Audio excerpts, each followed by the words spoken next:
मुख्य पार्षद महासंघ के द्वारा बिहार नगर पालिका संशोधन विधेयक 2024 के प्रतिकार सभा का आयोजन पटना के विद्यापति भवन में किया गया, जिसमें बिहार के सभी मुख्य पार्षद उपस्थित रहे। बता दें कि पार्षदों की मांग है कि यह विधेयक पास कर सरकार हमारे अधिकार क्षेत्र को छीनना चाहती है और इसको लेकर के हम लोग उक्त विधेयक का प्रतिकार करेंगे और अगर हम लोगों की बात सरकार नहीं मानती है तो विधानसभा चुनाव 2025 भंग पड़ जाएगा। तो विधानसभा चुनाव 2025 महंगा पड़ सकता है। देखिए क्या कुछ कह रहे हैं ये पार्षद। नमस्कार, आप देख रहे हैं केवीसी न्यूज़। मैं हूं अमलेश आनंद। बता दूं कि आज पटना में पार्षद महासंघ ने, बिहार राज्य पार्षद महासंघ ने एक कार्यक्रम का आयोजन किया, जिसमें 2024 जो संशोधित विधेयक है उसको जो पास किया गया उसके विरोध में ये लोग लगातार यहाँ 3 दिन से विरोध कर रहे हैं। और आज विद्यापति भवन में इन लोगों ने अपने पूरे संगठन के लोगों के साथ, पूरे बिहार के पार्षदों के साथ वार्ता करने का आज काम किया है। और क्या कुछ कह रहे हैं यहाँ के पार्षद, वो आप सुनिए। मैडम, आज प्रतिकार सभा का आयोजन किया गया है, क्यों बुलाया गया, क्या जरूरत? ये सरकार हम लोगों का हक का हनन कर रही है, उसके खिलाफ हम लोग लड़ाई लड़ रहे हैं। अगर सरकार मान जाती है तो फिर हम लोग लड़ाई ख़त्म, नहीं तो फिर आगे तक जाएंगे, हाई कोर्ट तक जाएंगे। क्या चाहती है मैडम? हम लोग तो चाहते हैं कि सरकार बात मान ले। मान ही गई है, थोड़ा बहुत बात माना गया है। कल रात हम लोग वार्ता हुआ तो सरकार हम लोग बात मानी है। अभी कौन कौन लोग बैठक में शामिल हुए, कहाँ से आए? रात में हम लोग नगर विकास गए हुए थे तो हम लोग को पॉजिटिव मिला। अभी बैठक में कौन कौन लोग? सारे यहाँ बिहार के मेयर लोग रहेंगे, जो मेयर पति हैं, अस्थायी समिति के सदस्यगण हैं, जिला परिषद के हैं, नगर पंचायत, नगर पति, हाँ सब हैं। क्या रणनीति बनी है अब? आगे की क्या रणनीति बन रही है? आगे की फिर हम लोग को 9 तारीख को बुलाए हैं नगर विकास मांगते हैं नीति नवीन जी की। नगर 9 तारीख को विकास होगा, उस दिन अंतिम फैसला तो हो क्या जाएगा। उम्मीद कर रही हैं उस बैठक में? फैसला हाँ हो जाएगा, हम लोग के हक में फैसला होगा। हक में फैसला आएगा। और अगर नहीं आता है तो क्या करिएगा आगे? दोनों बात आप ही बुलवाइएगा। नहीं, मेरा सवाल ये है कि अगर बैठक में कोई सकारात्मक निर्णय नहीं लिया जाता तो आगे क्या कीजिएगा? तो हम लोग जाएंगे कोर्ट तक, रोड पे उतरिएगा? जाएंगे कोर्ट तक जाइएगा? जी, लेकिन हो जाएगा। Thank you.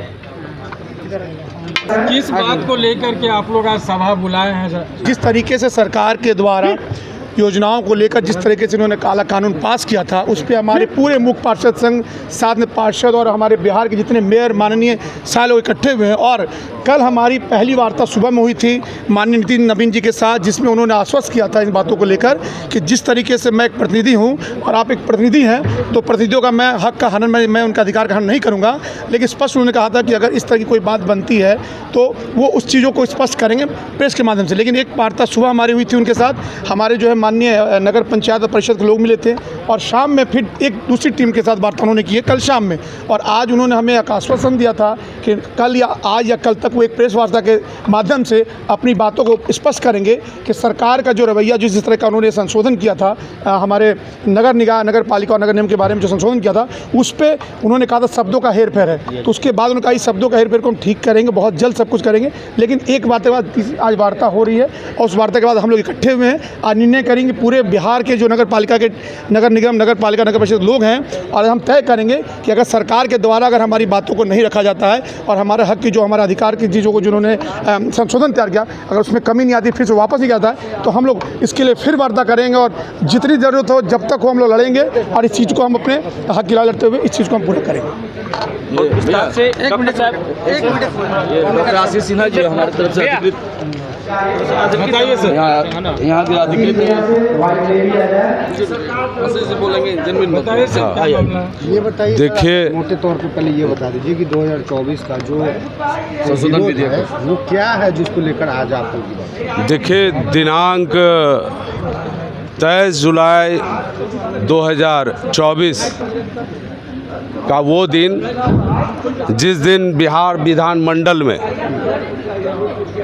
नगर पालिका के विरोध में एक विधेयक को सदन के पटल पर रखा गया और उस विधेयक के माध्यम से नगर पालिका की शक्तियों को छीना गया जिसे आज हम लोग काला कानून के रूप में कह रहे हैं, और उसका विरोध करने के लिए पूरे प्रदेश भर के हमारे जो माननीय महापौर हैं, मुख्य पार्षद हैं, उप महापौर हैं, नगर परिषद, नगर पंचायत के जो अध्यक्ष हैं, सब आज यहाँ पे जिनका जुटान हुआ है। जो 23 जुलाई को नगरपालिका संशोधन विधेयक 2024 आया, मुख्य रूप से जो हमारी आपत्ति है, धारा 27A, धारा 52, धारा 55, धारा 60, धारा 221, ये ऐसी धाराओं में संशोधन किया गया है जिससे कि पूर्ण रूप से पंगु बनाने का प्रयास नगर पालिका को किया गया है। साथियों, जैसा कि आपको पता है कि इस देश के संविधान ने जिस तरह से केंद्र सरकार की बात की है, राज्य सरकार की बात की है, उसी तरह से स्थानीय सरकार की बात है, और सबको ही स्वायत्ता है अपने लोगों के हित में निर्णय लेने के लिए और उसके क्रियान्वयन करने के लिए। लेकिन इस संशोधन विधेयक के माध्यम से धारा 27A में जो पूर्व में प्रोविज़न था कि मुख्य पार्षद के पर्यवेक्षण के अधीन नगर आयुक्त नगर पालिका प्रशासन चलाने का काम करेंगे, उसमें से जो मुख्य पार्षद के पर्यवेक्षण के अधीन की बात थी उसको उन्होंने हटाने का काम किया और पूरी तरह से नगर पालिका प्रशासन को नगर आयुक्त के हाथों में सौंपने का काम किया, जिसका हम लोग घोर निंदा और घोर विरोध करने का काम कर रहे हैं। अब आप लोग क्या करेंगे? धारा नहीं, पहले आप सुन लिया जाए, कौन सी शक्तियाँ छीनी है वो बताना आवश्यक है। धारा 52, उसमें एक उप धारा 5 जोड़ा गया, जो कि धारा 52 नगर निगम की बैठक उसकी व्यवस्था के लिए थी, लेकिन एक उपधारा 5 जोड़ करके नगर निगम में ये कहा गया उस संशोधन विधेयक के द्वारा कि राज्य सरकार यदि कोई नियम बनाती है, कोई आदेश देने का काम करती है, तो वह नगर निगम के लिए बाध्यकारी होगा और जो भी पीठासीन पदाधिकारी होंगे उसके विरुद्ध कोई प्रस्ताव पारित नहीं कर पाएंगे। ये तो एक तुगलकी फरमान के जैसा होगा कि केंद्र सरकार राज्य सरकार को काम करने के लिए कोई नियम और कानून बना दे और राज्य सरकार के लिए वो बाध्यकारी हो, चाहे वो कानून कैसा भी हो। उसी तरह से आज राज्य सरकार ने नगर पालिका के खिलाफ जिस तरह का नियम और आदेश दे करके उसके लिए बाध्यता का कानून बनाया है, उसका हम लोग घोर विरोध करते हैं। धारा 55 जैसा आप जानते हैं, उसमें था कि जनता के लिए, सर्वसाधारण के लिए बैठक खुला रहेगा, जैसा कि लोकसभा हो, राज्यसभा हो, विधानसभा हो, विधान परिषद हो। इसमें उसकी कार्रवाई को देखने के लिए आम लोग भी हिस्सेदारी करते हैं। उसी तरह से नगर पालिका की कार्रवाई को भी देखने के लिए आम लोग आमंत्रित होते थे। धारा 55 वो हमें इजाज़त देता था, लेकिन धारा 55 में अब सिर्फ जो हमारे जनप्रतिनिधि हैं वही बैठने का काम करेंगे।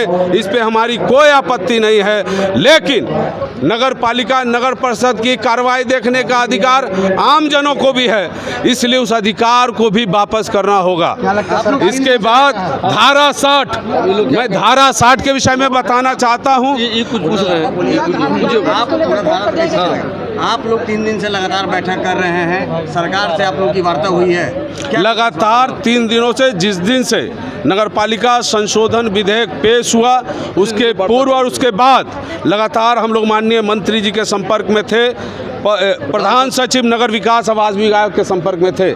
पटना की महापौर श्रीमती सीता साहू जी ने हम सारे स्टैंडिंग कमेटी के लोगों को उसके लिए अधिकृत किया था और उनको हम लोगों ने कहा कि अगर आप ये संशोधन विधेयक को वापस नहीं लेंगे, इन संशोधनों को समाप्त नहीं करेंगे, तो हम लोग सड़क से लेकर न्यायालय तक लड़ाई लड़ने का काम करेंगे और चैन से बैठने नहीं देंगे, नहीं देंगे, नहीं देंगे। अधिनियम 2007 प्रवृत्त हुआ है, लागू हुआ है, उसके उसके दूसरे दिन से राज्य सरकार किसी न किसी प्रकार का षड्यंत्र कर करके साजिश करके नगर पालिका के अधिकारों में कटौती करने का काम कर रही है, जिसका हम लोग निंदा करते हैं। डॉक्टर आशीष कुमार सिन्हा, सदस्य शासक स्थायी समिति पटना नगर निगम। सर, किस मामला को लेके था? लगातार आप लोगों का जो है अधिकारों का हनन किया जा रहा है सरकार की ओर से, आप लोग लगातार बैठक भी कर रहे हैं, लेकिन आज बिहार भर के जो वार्ड पार्षद एक साथ जुटे हैं, आप लोगों का क्या कुछ स्टैंड होगा? स्टैंड है कि पहली बात कि हम एक गवर्नमेंट ने हमें एक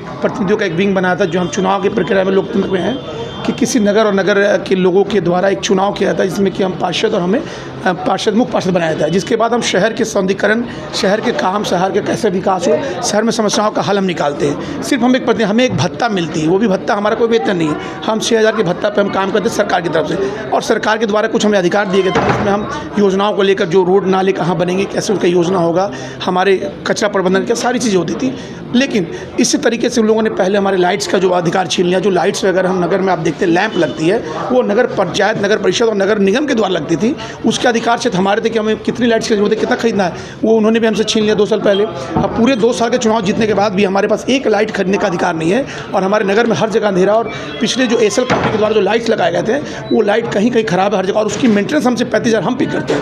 नगर पंचायत, नगर निगम, नगर परिषद जो है पैसा पे करती है, सडन अमाउंट करती महीने का, मंथ का 35,000, उसके बावजूद हमें लाइट खरीदने का अधिकार नहीं, हमारे एक भी लाइट नहीं है, एक भी लाइट नहीं है। तो अब बताएं, उसके बाद एक नया कानून में संशोधन पास की माननीय नितिन नवीन जी के द्वारा जो भी हमारे मंत्रिमंडल में ये संशोधन किया गया कि अब जो योजनाओं के लिए जो चयन करते थे हम, वो भी हमसे छीना जा रहा है। वो चयन कौन करेगी? वो स्टैंडिंग कमेटी करेगी, वो भी अफसर आई। तो मैं कह रहा हूँ कि हम एक प्रतिनिधि हैं, और हमें गवर्नमेंट की तरफ से एक अफसर दिया जाता है, एक हमारे अंदर एक हमारे सेक्रेटरी होते हैं, यू होते हैं, जिनके द्वारा उनके पास साइनिंग अथॉरिटी, और वो हमारा काम क्या कि हम चीज़ों को इम्प्लीमेंट करते हैं, उनको रखते हैं योजना को, वो उसको पास करते हैं। लेकिन वो पूरा का पूरा अधिकार उन्होंने दे दिया अफसरशाही को, यानी कि सरकार को। और मैं माननीय बता दूंगा कि आनंद शंकर जी जो हमारे माननीय जो हमारे प्रधान सचिव का जिक्र पूरा आप इतिहास देख सकते हैं, उन्होंने यहाँ क्या कार्य करा। वो अफसरशाह हैं और तानाशाह है, उनके द्वारा इस तरह का जो छेपा जा रहा है हम लोग के ऊपर कि हर काम जो अफसर करेंगे, फिर प्रतिनिधि का काम क्या है, फिर हमें रिजाइन करवा दें। फिर इस तरह का जो इतना खर्चा सरकार कर रही है प्रतिनिधियों को चुनाव के लिए, नगर निगम के चुनाव में देखिए पूरा एक बड़ा अमाउंट खर्च होता है सरकार। क्यों? कि सिर्फ हम एक मूर्ति बनाकर, जब हमें कोई अधिकार ही नहीं है, हम कुछ मान लिया हमारे घर की चीज़ें, हम उस चीज़ों को समझ रहे हैं, हम ज़्यादा समझते हैं, हम उन चीज़ों को खरीद नहीं पा रहे हैं, हम चीज़ों को सरकार की बातों को वहाँ तक पहुँचा नहीं पा रहे हैं, तो सिर्फ क्या हमारे मुख्य पार्षद, हमारे नगर निगम मेयर क्या एक मूर्ति बन के हैं? तो ये जो हम लोग बहुत जाती हो रही है, और अफसर साहब हम चलने देंगे नहीं, क्योंकि प्रतिनिधि हम इसलिए चुनाव अफसरों के लिए ना, आज अफसर से नाखुश होकर प्रतिनिधि को बनाया गया कि प्रतिनिधि अफसरों से लड़के उनके हमारी चीज़ों को, हमारे हक की राइट्स को वहाँ तक लाएँ। और जब हमारे राइट्स ही छिन जाएंगे तो हम क्या कर पाएंगे? हम जनता की क्या सेवा करेंगे? जनता के लिए क्या ला पाएंगे? तो ये जो हमारे नितिन नवीन से कल हमारी वार्ता हुई थी, पहली वार्ता हमारी एक मीटिंग हुई, 2 बैठक हुई हमारी, एक कल सुबह हुई थी, हम बैठे, फिर एक दूसरी वार्ता हुई, बात बनी नहीं है, लेकिन नितिन नवीन जी के द्वारा आश्वस्त किया गया कि हम बहुत जल्द अपनी बातों को प्रेस के माध्यम से हम बाहर लाएंगे। मैंने कहा है, उनसे बात हमारी थी, उन्होंने ये भी कहा है कि मैं एक प्रतिनिधि हूँ और प्रतिनिधि का हक नहीं मारूंगा। उन्होंने कहा था कि अफसरों के द्वारा इस चीज़ों को लाया गया है, संशोधन किया गया, लेकिन शब्दों का हेर फेर है। तो मैंने कहा है कि शब्दों का हेर फेर मानना है, अगर आप इन चीज़ों को माध्यम से किसी का मीडिया माध्यम से बात करें तो हम लोग को भी आश्वस्त हो जाए। हाँ, तो उन्होंने आज का टाइम दिया है, आज हम एक इकट्ठे हैं। अगर कल ऐसी कोई प्रक्रिया नहीं होती, कल सरकार की तरफ से कोई ऐसी बात नहीं होती, तो मुख्य पार्षद संघ पूरे बिहार के लोग इकट्ठे जुट होकर फिर हम अगले स्टेप की तरफ बढ़ेंगे, जिससे सरकार हमारी बात को मानने को बाध्य हो जाए। क्योंकि मैं इतना बताना चाहता हूँ, मैं एक मामूली तौर पर, कि कोई भी सरकार, अब 1 साल बाद हमारे चुनाव होने वाले हैं, और 1 साल में मुझे लगता है कि कोई भी सरकार इस तरह की निर्णय न ले जिससे उनको कोई घाटा हो। चूँकि अगले चुनाव में ये जितने प्रतिनिधि हैं 262, हम लोग 242 मिला के 262 करीबन 80 270 करीब हम लोग मुख्य पार्षद हैं, जिनके अंदर सब कोई ना कोई 50,000 का वोट का मालिक है, कोई लाख का है, कोई 25,000 का है। तो अगर ऐसे सरकार की नीति रही और ये पार्षदों के हक की अगर लड़ाई वो लड़ते हैं, पार्षदों का हक छीनते हैं, तो निश्चित तौर पे पार्षदों का विरोध होगा इस चुनाव में, जिसका खामियाजा भुगतान करना पड़ेगा। लेकिन हम अभी भी सरकार पर भरोसा करते हैं। सरकार पे माननीय मुख्यमंत्री नीतीश कुमार जी, माननीय हमारे नितिन नवीन जी जो है, जिन पर हमें भरोसा है कि निश्चित हमारी बात को मानेंगे, हमारी बातों को समझते हुए हमारे हक का अधिकार जो हमें देंगे वापस, जिसके बाद हम अपने तरीके से अपनी नगर पंचायत, अपनी नगर निगम, अपनी नगर परिषद को चला पाए, जिससे कि सब कुछ आराम से चले। धन्यवाद। क्या गर्मी से परेशान हैं? तो अब आपकी परेशानी हो जाएगी दूर। आ गए सभी तरह के एसी, कूलर और पंखे, वह भी ब्रांडेड। सभी तरह के designer fan, ceiling fan, table fan, फराटा fan, window cooler, personal cooler, desert cooler, tower cooler, 3 star AC, 5 star AC और स्मार्ट एसी। सभी कुछ ऑनलाइन से कम कीमत पर, हर बड़ी खरीद पर शानदार उपहार भी। क्रेडिट कार्ड और बजाज फाइनेंस द्वारा आसान किश्तों में उपलब्ध। अब आपकी जिंदगी में हो जाएगा आराम। तो जल्दी करें। सती सिक्योरिटी नियर ऋषि भवन, कटिहार, बिहार। Mobile 9297979709 phone 06452 242573।